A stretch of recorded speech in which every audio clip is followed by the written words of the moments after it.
And there is this beautiful framework that in the world of public relations we call RPI. It was what I was Mm, sharing with those leaders in Jamaica.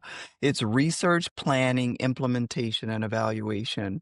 And as thought leaders, as someone who wants to expand your thought leadership and develop your personal brand, it's important to, at the very least, think through each of these stages. And I'm going to explain them very briefly. In the okay. research phase is what am I doing today that I can keep, that doing a communication SWOT on yourself. Where do I do a Mm, really great job of communicating? Where am I weak? Where are there opportunities in the marketplace for me to expand my thought leadership? And what are the threats to me being able to do that? Doing an audit of where you're communicating today. Am I active on social? What kind of emails am I sending? And looking at the content when I'm communicating, what am I communicating? And yeah. then in the planning phase, well, and first of all, before going through any of this, what is it that I want for myself? What's my Mm, big goal as a yeah. leader for my thought leadership? What do I really want to achieve?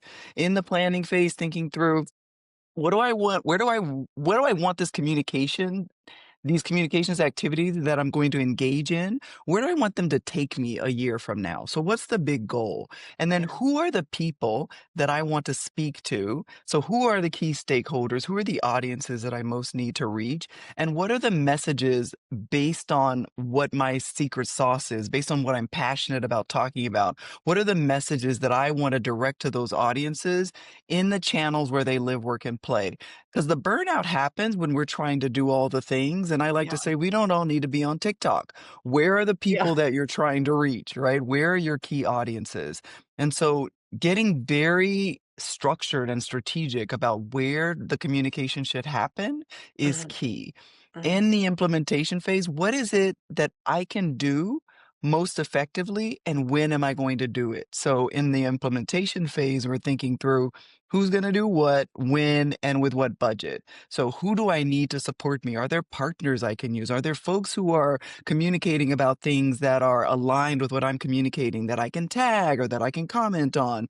How often am I going to do that? I only have capacity to look at one LinkedIn post a week. That's okay. The consistency is what's important. It's the consistency, the lack of consistency that really is the death knell to communicating, to great communications. Being Mm, consistent, even if it's only one thing every 3 months, like I say, do that thing.